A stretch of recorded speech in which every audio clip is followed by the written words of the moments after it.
Hi everyone, let's see how to solve this kinematics exam question involving the velocity function. And I should say this exam question was initially given to an IB, AA, SL, and HL class, and it's a paper 1 question, meaning there's no calculator for this. So let's get started. We're told that an object moves in a straight line. Its velocity, v meters per second, at time t seconds is given by the velocity function we see here. That is, v of t, which equals to 48 plus 12t minus 6t squared, where t lies between 0 and 6 included. We can see on the right-hand side here that we're given the graph of v of t, and we're told that the graph of v has a local maximum point where t equals to 1, and it intersects the t-axis at t equals to 4. So let's see, t equals to 1 would be roughly here, so I'd make a quick note of that fact. Right here somewhere we have a maximum point on the velocity graph. And of course, at this point here, when t equals to 4, the curve crosses the t-axis.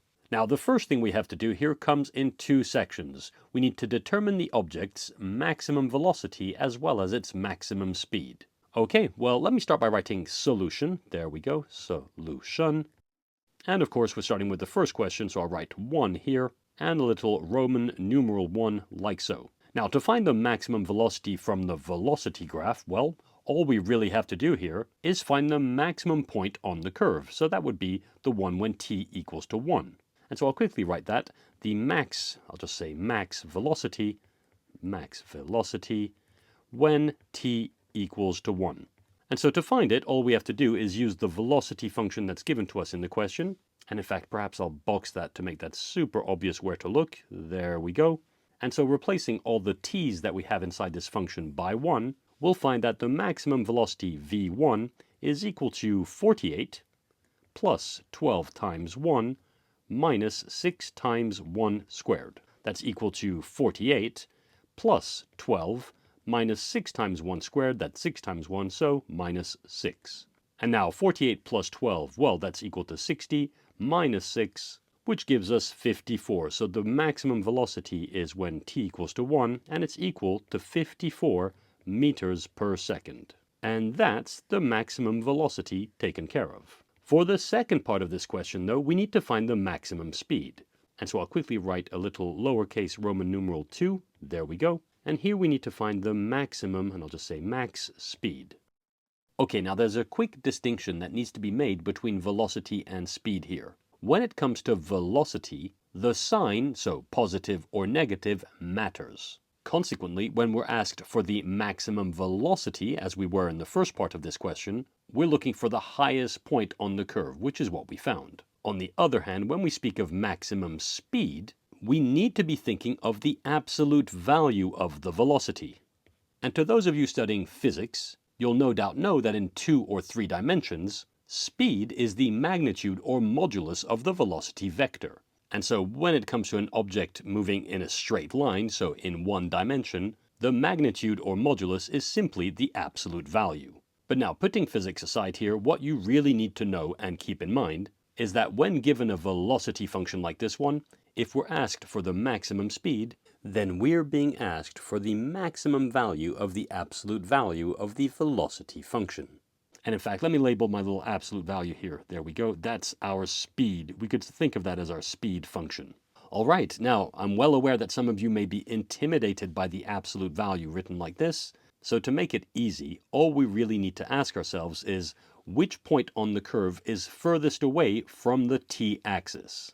And looking at the graph we have here, well, it's either going to be the maximum point that we have at the top here, so the speed would be equal to this vertical distance here, or it will be this point down here, where the speed would be equal to this vertical distance here. Now, this point right here on our graph is the point on the curve at which t equals to 6. And so to figure out whether or not this point is further away from the t-axis than this maximum point we had here, well, let's quickly calculate v of 6. And so I'll do that here. So v of 6, well, that's equal to, again, I just copy my velocity function, but I'll replace all the t's that I have by 6. And that will be 48 plus 12 times 6 minus 6 times 6 squared. That's equal to 48 plus 12 times 6, which is 72, minus 6 times 6 squared, so that's 6 times 36, And that's equal to, well, 48 plus 72, which is equal to 120 minus 6 times 36, which is 216. And now carrying on right here, we quickly find that v of 6 is equal to 120 minus 216, which is negative 96 meters per second. Okay, now since the velocity is negative 96, the corresponding speed would be equal to the absolute value of v of 6. In other words, it's equal to the absolute value of negative 96, which would simply be 96 meters per second. And since 96 is greater than 54, hopefully it's clear that 96 meters per second is the maximum speed.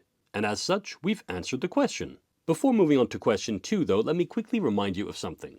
Going back to the object that's moving in a straight line for a second, let's say it's moving along a horizontal line, so on a flat surface, and that we're considering movement towards the right-hand side as positive. Then, when we get a positive velocity, so this entire portion of the curve that's above the t-axis, that tells us that the object is moving towards the right. On the other hand, when we get a negative velocity like we had here, and more generally at any point on the velocity curve that's below the t-axis, well, because the velocity is negative here, that tells us that the object would be moving towards the left. So again, if we say that when the object moves to the right, it's the positive direction, then so long as the velocity curve is above the t-axis, the object is moving towards the right, and as soon as it goes beneath the t-axis, the object is moving towards the left. So the result we got here, negative 96 meters per second, tells us that the object is moving towards the left, that's what the negative is telling us, and the speed at which it's going is 96 meters per second, which we can further confirm with the absolute value we obtained down here. Okay, with that quick reminder out of the way, let's quickly move on to question 2. And I'll quickly write a 2 right here. And again, it comes in 2 parts. So I'll already write my lowercase Roman numeral 1. Okay, we're told that at t equals to capital T, the object changes direction. And the first thing we have to do here is state the value of capital T. Well, based on what I just said about moving to the right and moving to the left, looking back at the velocity graph we have here, we know that the object is moving in the positive direction so long as the curve is above the t-axis, and it's moving in the negative direction as soon as the curve is beneath the t-axis. But the point in between, meaning the point at which the curve crosses the t-axis, is the point at which the velocity is 0 and shows us the point in time at which the object changes direction. And so since this curve crosses the t-axis when t equals to 4, we can answer this question quite simply. Capital T equals to 4. And we could specify 4 seconds. And that's the answer. Finally, we move on to the second part of this question, and I'll write my little lowercase Roman numeral. There we go. And here we're told to find the distance traveled by the object in the first t seconds, and that's capital T. Well, since we found that capital T equals to 4 seconds, we therefore need to find the distance traveled by the object in the first 4 seconds. And to do that, let me remind you of the distance formula we have involving integration and the velocity function. And I'll do that in the upper right-hand corner here. So let's see, the distance, and I'll just write dist, traveled by an object between 2 moments or 2 instants in time, which I'll call t sub 1 and t sub 2, or t1 and t2, is equal to the definite integral from t sub 1 to t sub 2 of the absolute value of the velocity function.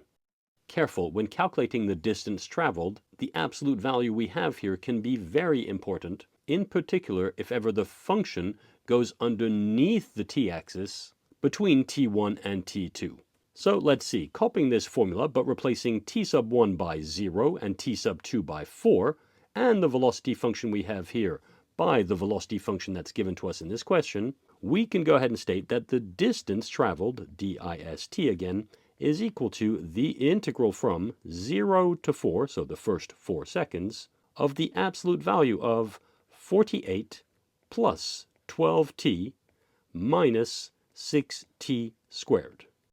Okay, now carrying on with my working right here, we need to make sure that this absolute value is considered. And looking at the interval over which we're integrating here from 0 to 4, as well as looking at the graph that we have, we notice that between t equals to 0 and t equals to 4, the velocity graph is entirely above the t-axis. In other words, the values of the velocity here are all greater than or equal to 0. And when that happens, the absolute value, well, it does absolutely nothing at all. On the other hand, if ever we were dealing with an interval over which the curve also passes underneath the t-axis, say from 0 to 5, then from 4 to 5, this absolute value would turn the velocity function into its opposite. And we'd have to split our integral into two. But we don't have to worry about that here, since from t equals to 0 to t equals to 4, v of t is greater than or equal to 0. In fact, maybe I'll specify that next to the graph, and I'll just write v of t is greater than or equal to 0 for t between 0 and 4 included. And so we can go ahead and state that the distance is equal to the definite integral from 0 to 4 of the velocity function. So 48 plus 12t minus 6t squared. I carry on, and I'll find the antiderivative of this function, and I'll ignore the constant of integration since we're dealing with a definite integral. And so I'll say this is equal to, well, the antiderivative of 48, which is 48t, plus the antiderivative of 12t, which will be 12 over 2t squared, minus the antiderivative of 6t squared, which will be 6 over 3t cubed. And on the far right hand side here, I write my lower limit 0 and my upper limit 4. We're nearly there. I simplify this expression a bit. Indeed, since 12 over 2 is 6 and 6 over 3 is 2, this becomes 48t plus 6t squared minus 2t cubed. And we still have our lower and upper limits here. Okay, all that's left to do now is to evaluate this expression at the upper limit 4, and we'll take away from that what we get by evaluating it at the lower limit 0. Okay, well at the upper limit 4, that becomes 48 times 4 plus 6 times 4 squared minus 2 times 4 cubed. And we take away from that what we get by evaluating this expression when t equals to 0. But hopefully it's clear that if we replace all the t's that we have here by 0, then every single one of these three terms will just equal to 0. Consequently, this whole thing would equal to 0. So the distance will equal to all of this minus 0. There we go. All right, well, hopefully you can appreciate that at this stage, these square brackets don't serve any purpose at all now, and so all we have to do is evaluate this expression. So let's go. This is equal to 48 times 4, which is 192, plus 6 times 4 squared, which is 6 times 16, so that's 96, minus 2 times 4 cubed, which is 2 times 64, which is 128. Finally, calculating this, we have 192 plus 96, which is 288, minus 128, which leaves us with 160. And so I'll write that underneath here. The distance traveled in the first 4 seconds is equal to 160 meters. And that's the final answer. And there we go. We've now answered this kinematics exam question involving the velocity function. And that's it for this tutorial.